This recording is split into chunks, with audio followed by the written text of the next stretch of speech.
Channel पर स्वागत है। अगर आप चैनल पर नए हैं तो चैनल को सब्सक्राइब करें ताकि इससे रिलेटेड कोई वीडियो अपलोड होती है तो आपको इसकी सूचना मिल सके। तो चलिए चलते हैं आज के टॉपिक पर। आज का टॉपिक है कक्षा 8 की गणित की पाठ्य पुस्तक से परिमेय संख्याएं पाठ का अभ्यास 1 अभ्यास प्रश्न को हल करने से पहले हम कुछ महत्वपूर्ण तथ्यों को समझ लेते हैं। जैसे परिमेय संख्या का निरपेक्ष मान। परिमेय संख्या का निरपेक्ष मान क्या होता है? किसी पूर्णांक का, यहां देखिए परिमेय संख्या इधर है और इधर यहां पूर्णांक, क्योंकि जितने पूर्णांक होते हैं सब परिमेय संख्या होते हैं। प्रत्येक पूर्णांक एक परिमेय संख्या होती है, लेकिन प्रत्येक परिमेय संख्या एक पूर्णांक नहीं होती है। तो यहां किसी पूर्णांक का निरपेक्ष मान कह रहे हैं कि किसी पूर्णांक का जो निरपेक्ष मान होता है उस पूर्णांक का संख्यात्मक मान होता है और यह पूर्णांक चिन्ह धन अथवा ऋण से निरपेक्ष होता है। मतलब किसी संख्या का जब निरपेक्ष मान लिया जाता है तो वह धन और ऋण दोनों चिन्हों से निरपेक्ष होता है। न उसके आगे प्लस का चिन्ह लगाया जाता है, न उसके आगे ऋण का चिन्ह। अब देखिए यहां कह रहे हैं कि जैसे एग्जाम्पल के माध्यम से अगर उसी बात को समझे, जैसे -5 का निरपेक्ष मान क्या हो जाएगा? ये -5 निरपेक्ष मान निकालना हो तो उसको ये जो दो लाइन है इसको माड पढ़ते हैं। माड में √5 = 5। +5 का क्या हो जाएगा? +5 का निरपेक्ष मान ये 5 ही आएगा। 0 का निरपेक्ष मान 0 आएगा। तो इसमें देखिए यहां ऋण था लेकिन यहां ऋण नहीं है, यहां धन था, यहां धन नहीं लगाया गया। तो इसका मतलब है कि धन चिन्ह और ऋण चिन्ह ये लिखा हुआ है ना, यह पूर्णांक चिन्ह धन अथवा ऋण से निरपेक्ष होता है, माने वह धन और ऋण से निरपेक्ष रहेगा। यदि x, ये बहुत महत्वपूर्ण फार्मूला है, इसको आप याद रखेंगे कि यदि x कोई पूर्णांक है, x कोई पूर्णांक है तो x के निरपेक्ष मान को माड x से निरूपित किया जाता है। याद रखेंगे ये माड x से निरूपित किया जाता है। अब देखिए यहां पे माड x की वैल्यू क्या क्या हो सकती है? x 0 -x। उसके लिए कंडीशन है x कब आएगा?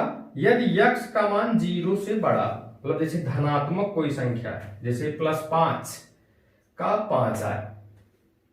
फिर कह रहे हैं 0 आएगा यदि x बराबर 0 है। x की वैल्यू 0 है तो उसकी वैल्यू माड ऑफ 0 मिलेगा। माड ऑफ x यदि x का मान 0 से छोटा है, -x यदि x का मान 0 से छोटा है। माड x का मान -x आएगा जब x का मान 0 से छोटा होगा, जैसे -5 का 5 आया है। -5 का 5 आया, कैसे? देखिए x का मान 0 से कम रहेगा तो -x लेना है, तो यहाँ x का मान 0 से कम था तो जब माइनस लगाएंगे तो माइनस से होकर के ये पॉजिटिव क्वांटिटी आएगी। तो यहाँ देखिए कुछ महत्वपूर्ण चीजें हैं। किसी भी परिमेय संख्या का निरपेक्ष मान कभी भी ऋणात्मक नहीं होता। देखिए ऋण वाले का भी ये पॉजिटिव आता है, पॉजिटिव का पॉजिटिव होगा ही, 0 का 0 है। 0 न तो पॉजिटिव होता है न तो नेगेटिव। फिर कह रहे हैं प्रत्येक शून्येतर परिमेय संख्या, शून्येतर मतलब शून्य के अलावा, प्रत्येक शून्येतर परिमेय संख्या का निरपेक्ष मान सदैव धनात्मक होता है।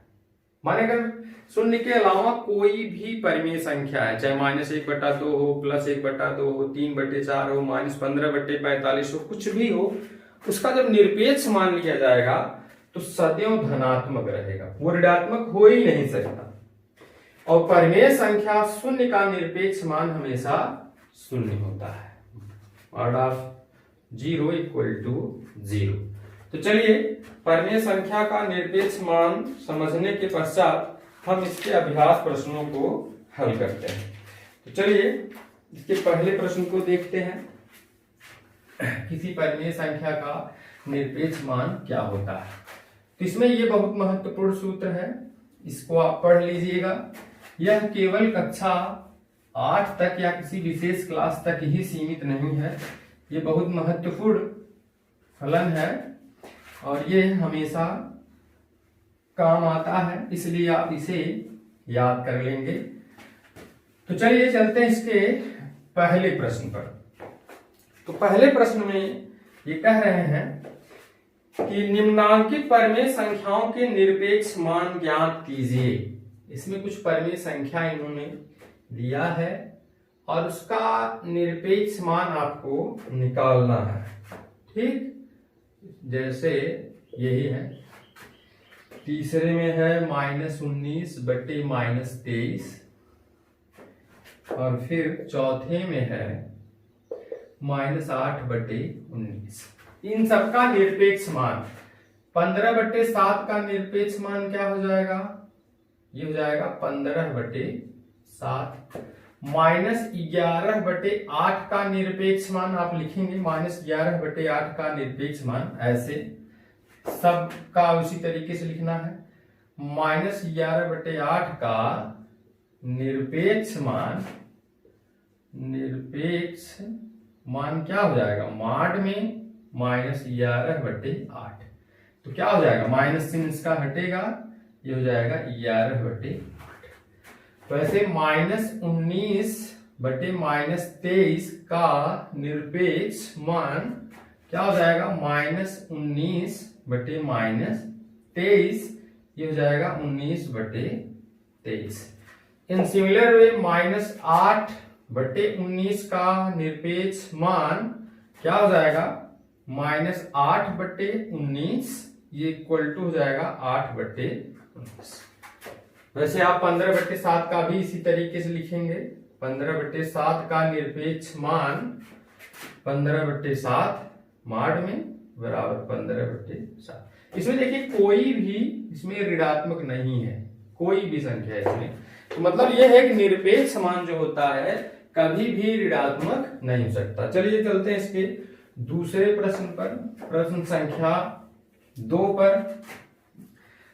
प्रश्न संख्या 2 में कह रहे हैं सरल कीजिए, मतलब इसमें माड में संख्याएं दी गई हैं जिसमें जोड़ना है, गुणा करना, भाग इत्यादि इस तरीके से, उसमें आपको सरल करना है। तो देखिए क्या क्या दिया है, माड में 3 बटे 5 माइनस, देखिए इसमें घटाना है, फिर दूसरे वाले में जोड़ना है, तीसरे वाले में गुणा है, भाग का नहीं है।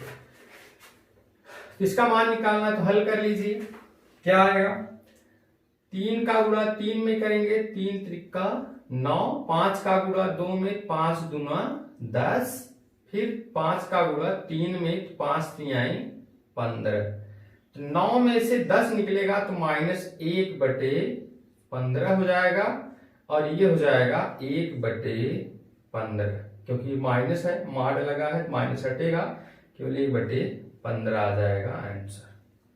तो चलिए अगले प्रश्न को देखते हैं।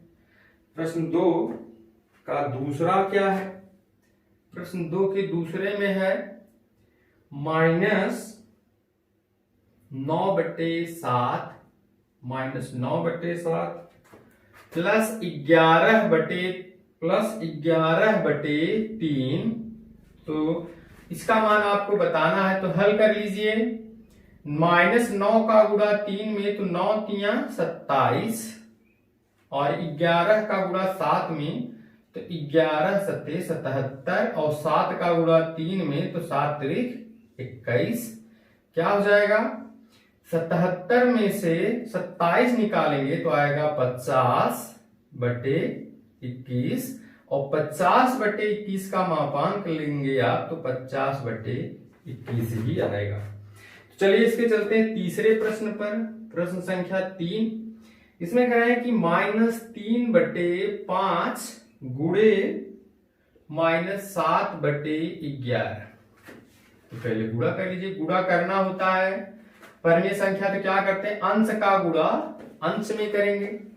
तो -3 का गुणा -7 में, -3 का गुणा -7 में, और फिर हर का गुणा हर में कर लेना है, हर का गुणा हर में, तो हो जाएगा 5 गुणे 11। क्या आएगा, ये माड में रहेगा।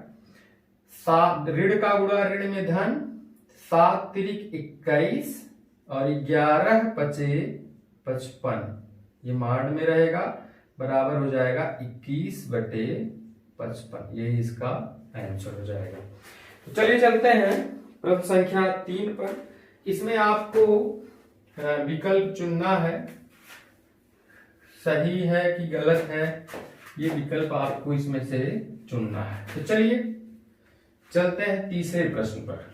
तीसरे प्रश्न में ये कह रहा है, यदि x इक्वल टू, प्रश्न 3 में कह रहा है कि यदि x इक्वल टू -1/2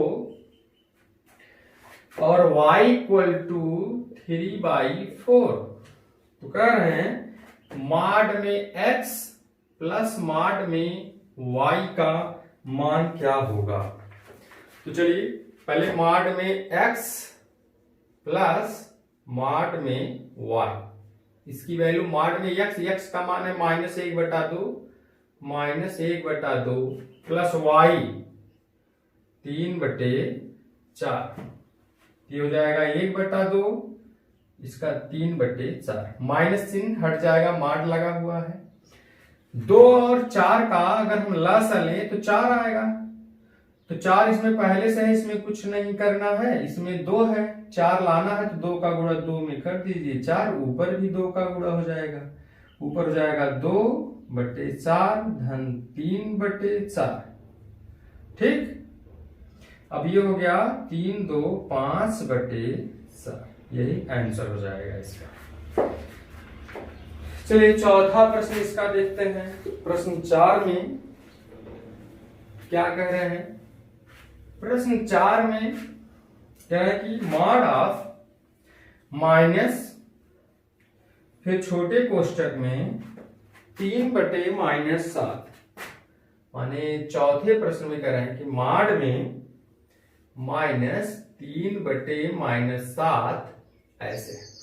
पहले हल कर लीजिए, ऋण का इसको आप लिख सकते हैं, माइनस ऊपर जाएगा 3/7 ऐसे, फिर माइनस का गुणा माइनस में प्लस हो जाएगा, प्लस 3/7, और 3/7 का 3/7 इसका मान आ जाएगा, इसका हो जाएगा 3/7, इसका पहला है आंसर, इसका पहला है। वैसे तीसरे का तीसरा था। चलिए पांचवें प्रश्न को देखते हैं।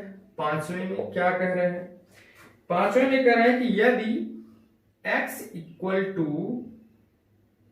-5/7 और y equal to 3/4, y equal to 3/4, तो माड में x क्रॉस माड में y का मान क्या आएगा।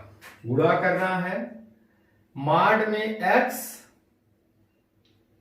गुणे माड में y, x का मान क्या है -5/7, -5/7 गुणे y का मान है 3/4, 3/4, ये हो जाएगा, माइनस है तो प्लस ही आएगा, 5/7 है, इसका भी 3/4, गुणा कर लीजिए, 5 3 15 और 7 चौक 28, यही इसका आंसर हो जाएगा 15/28।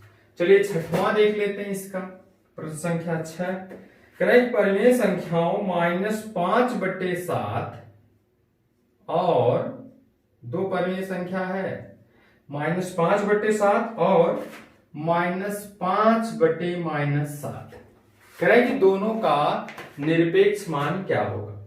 तो चलिए इनका निरपेक्ष मान निकाल लीजिए। माइनस पहले 5/7 का देखिए, निरपेक्ष मान 5/7 और -5, इसको आप लिख भी लेंगे, -5/-7 का निरपेक्ष मान, तब ये हो जाएगा माड में -5/-7 और ये हो जाएगा 5/7, दोनों का बराबर ही आएगा, चाहे तो माइनस माइनस कैंसिल करके प्लस का वही आएगा और अगर माइनस का ही है तब भी पॉजिटिव आएगा, निगेटिव नहीं आना है। तो छठवें में आ जाएगा 5/7। छठवें का आंसर होगा 5/7। तो चलिए इसके सातवें प्रश्न को देखते हैं।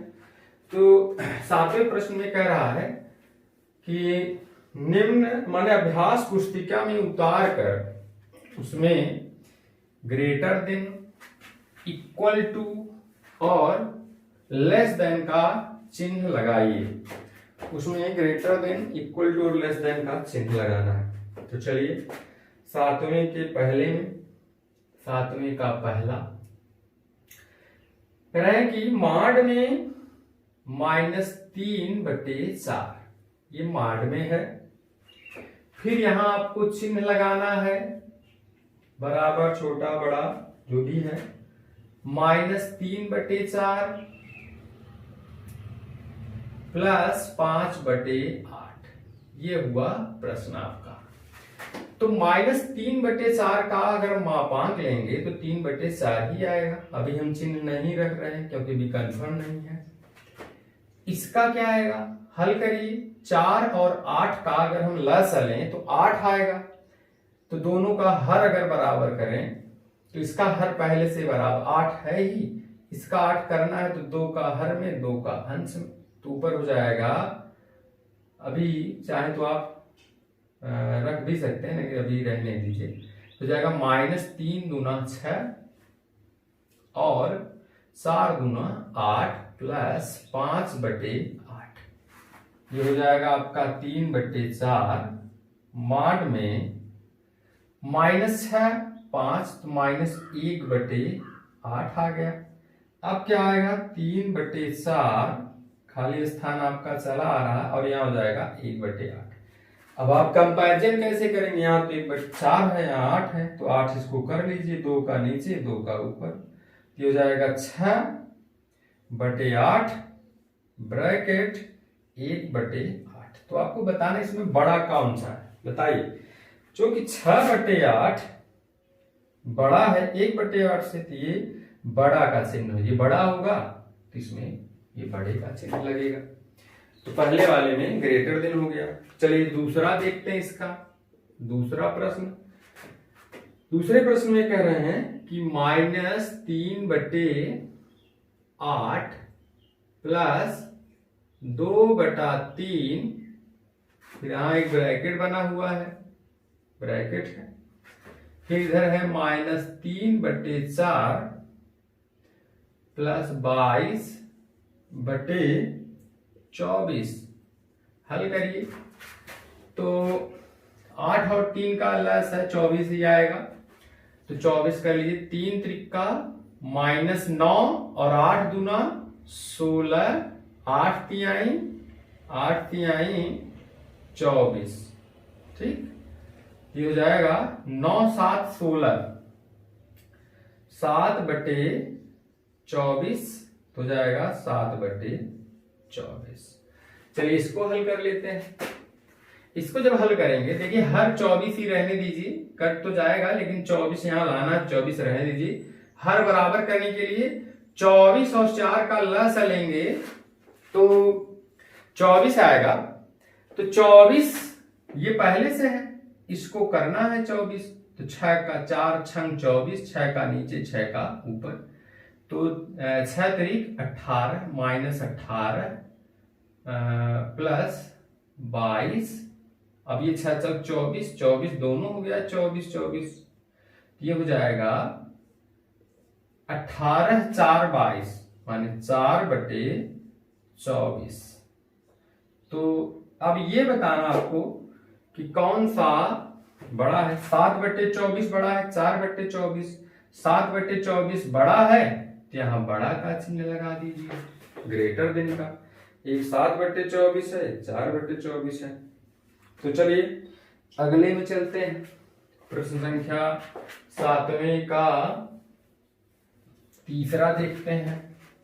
7वें का तीसरा,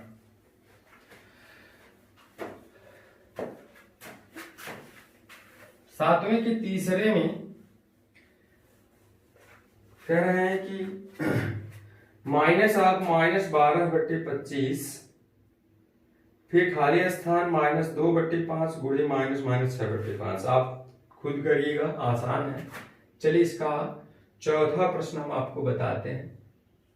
चौथा प्रश्न है -3/8 माड में -3/8 प्लस 1/12 प्लस 1/12, फिर यहाँ खाली स्थान जिसमें आपको भरना है -1/2 प्लस 3/4 प्लस 1/8।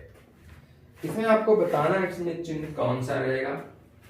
तो चलिए 12 और 8 का अगर हम लसागु लेंगे तो 24 आएगा।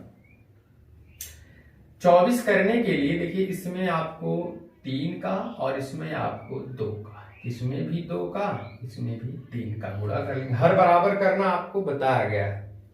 12 और 8 का लस है, 12 और 8 का अगर लस आप लेंगे तो देखिए 2 छक्के 12, 2 चौके 8, 2 तिहाई 6, 2 दूना 4, 2 3 1 3 1 1।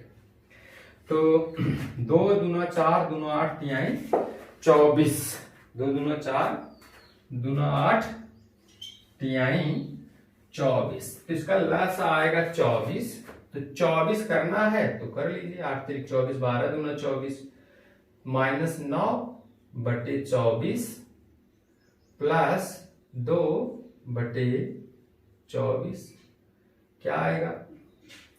हर बराबर है -9 2, यहां ऐसे कर लीजिए 24 -9 प्लस 2 हो जाएगा -7/24, हो जाएगा 7/24। चलिए इसको हल कर लेते हैं, देखिए कितना आता है। इसका भी वैसे इसका लस 8 आएगा, क्योंकि यहाँ हर में 24 है तो सबका हर 24 कर लेते हैं। लस जबकि 8 ही आएगा, लेकिन अंत में 24 करना पड़ेगा, तो अभी से 24 कर लीजिए। तो इसको 24 करना है तो 12 का ऊपर नीचे गुणा करना है, 12 का नीचे 12 का ऊपर, 4 छंग 24, 6 का नीचे 6 का ऊपर, 8 तिरिक 24, 3 का नीचे 3 का ऊपर। तो ऊपर कितना आ जाएगा -12/24, फिर प्लस 18/24, फिर 3/24। हर बराबर है 24 लिखेंगे, फिर -12 प्लस 18 प्लस 3। तो कितना आएगा, 18 में से 12 निकलेगा जब तो +6 हो जाएगा, और 6 3 9/24, 9/24 माने 9/24। तो इसमें बड़ा कौन सा है, जाहिर सी बात है ये बड़ा है, तो इसमें ये लगेगा, माने ये राशि छोटी है ये बड़ी है, लेस देन का चिन्ह लग जाएगा। इस तरीके से आप लोगों ने 7वें प्रश्न को देखा। चलिए 8वें प्रश्न को देखते हैं।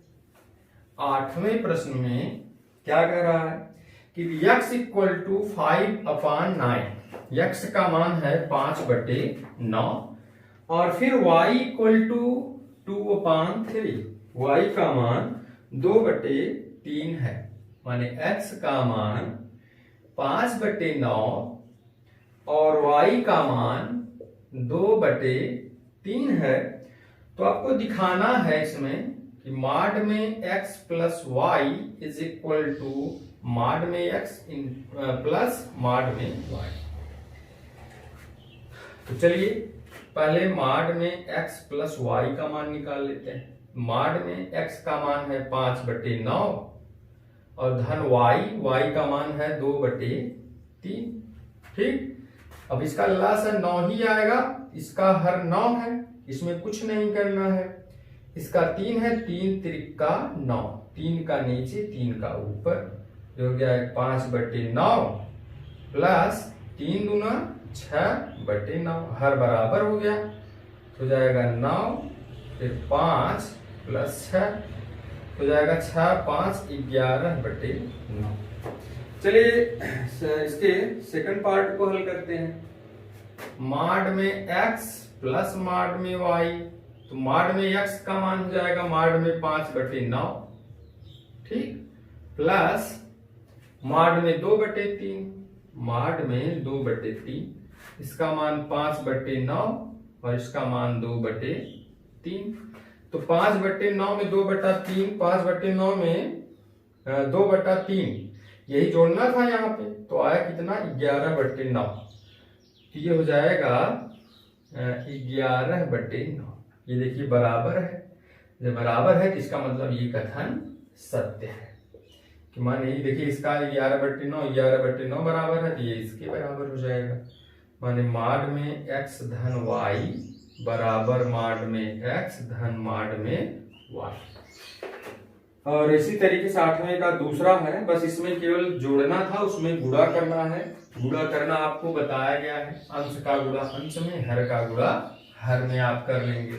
तो चलिए इसके नेक्स्ट प्रश्न को मैं हल करते हैं। 9वें प्रश्न को देखते हैं। 9वां प्रश्न इसका, यदि x equal to 15/13, y equal to -2/11, तो कह रहा है कि सिद्ध करिए। पहला है सिद्ध करना है मॉड में x धन y छोटा है मॉड में x धन मॉड में y। चलिए पहले वाले की तरह ही है। मॉड में x धन y, मॉड में x धन y का मान क्या हो जाएगा, पहले एक एक का निकाल लीजिए, x धन y मॉड, तो वैल्यू रख दीजिए। x का मान है 15/13 और y का मान है -2/11। हल करिए। 15 का गुणा 11 में करेंगे तो 165 आएगा। 15 का गुणा 11 में 15 15 5 6 165, तो 165 हो जाएगा। 13 दूना 26, धन गुणे ऋण ऋण हो जाएगा, 13 दूना 26 बटे 13 का गुणा 11 में तो 143। तो क्या आएगा, 165 में से 26 घटाएंगे तो आएगा 139। 15 में से 6 गए 9, 5 में से 2 गए 3 और ये 139 बटे 143 ये हो जाएगा, और ये हो जाएगा 139 बटे 143। इसका आंसर हो जाएगा 139 बटे 143। चलिए इसका मान देखते हैं सेकंड वाले का। मॉड में x प्लस मॉड में y, इसका मान क्या आएगा। मॉड में x का मान है 15/13, 15/13 और मॉड में y का मान है -2/11, -2/11। अलग अलग कर लीजिए। 15/13 प्लस 2/11, क्योंकि ऋण रहेगा, मॉड है तो धन ही आएगा। 15 का गुणा 11 में तो 165, ठीक, और फिर 13 का गुणा 2 में तो 13 दूना 26, 13 का गुणा 11 में तो 143।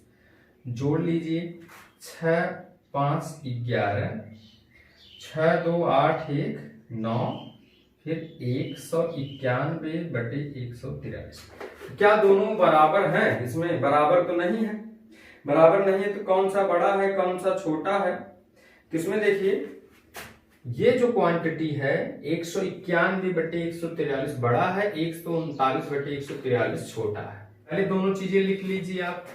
माने मॉड में x धन y और फिर मॉड में x धन मॉड में y। ये छोटा है, ये छोटा कर लीजिए, ये बड़ा है तो इसकी तरफ बड़ा वाला कर लीजिए 100, क्योंकि इसका मान है 191 बटे 143 और इसका मान है 139 बटे 143। तो ये छोटा है ये बड़ा है, तो इसकी तरफ बड़ा का चिन्ह बना दीजिए, इधर छोटा रहेगा और लेस देन का चिन्ह हो जाएगा। तो इसमें देखिए 9वें का दूसरा प्रश्न देखिए। इसमें जैसे 8वें का दूसरा है वैसे इसका 9वें का दूसरा है, इसमें हल करना है। तो चलिए 9वें प्रश्न का दूसरा प्रश्न देख लेते हैं। प्रश्न संख्या 9 का दूसरा। तो 9वें के दूसरे में कह रहे हैं कि मॉड में x गुणे y इक्वल टू मॉड में x गुणे मॉड में y। ये एकदम जस्ट आपका 8वें की तरह है, देख लीजिए। पहले मॉड में x गुणे y का मान क्या होगा। जहां x का मान आपका दिया है, हट गया 15/13 और y का मान है -2/11। तो गुणा कर लीजिए 15/13, ये हो गया x का मान, गुणे y माने -2/11। तो क्या हो जाएगा, गुणा कैसे करते हैं, अंश का अंश में, हर का हर में। तो 15 दूना 30 और 13 का गुणा 11 में करेंगे तो 143। क्या आएगा 30/143, 30/143। इसका देख लीजिए, मॉड में x गुणे मॉड में y। मॉड में x का मान है 15/13 और y का मान है -2/11। ये हो जाएगा 15/13 गुणे 2/11। गुणा कर लीजिए अंश का अंश में, तो 15 दूना 30, 11 13 में 143। 30/143, 30/143 बराबर है, तो ये और ये भी बराबर हो जाएंगे। x गुणे y इक्वल टू x गुणे y। चलिए इसका अंतिम प्रश्न देख लेते हैं। इसका अंतिम प्रश्न देख लेते हैं, जो कि 10वां है। कह रहा है कि ऐसी दो परिमेय संख्याएं ज्ञात की जिसका निरपेक्ष मान 1/2 है।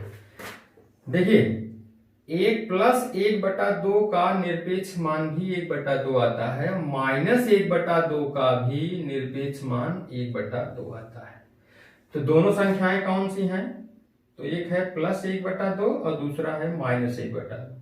दोनों का निरपेक्ष मान 1/2 ही आएगा।